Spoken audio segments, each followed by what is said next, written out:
اهلا. في ايه يا ماما؟ اهلا.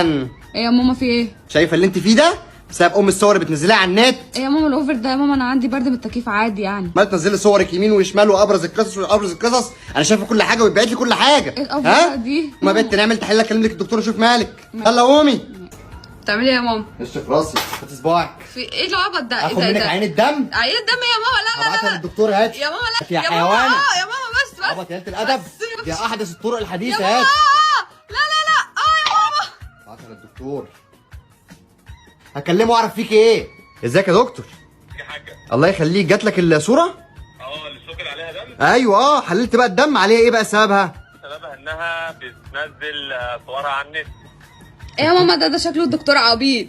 بقى ثبت خلاص خالص. لا لا لا لا لا خالص. مش انت يا دكتور، انت دكتور محترم جدا. هبعت لك الفلوس. ماشي سلام.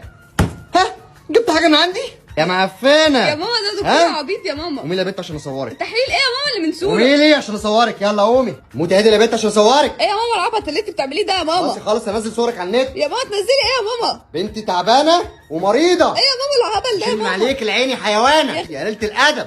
فين الشبشب يا بنت؟ انت عايزه تموتيه بجد ولا ايه؟ يا قليله الادب.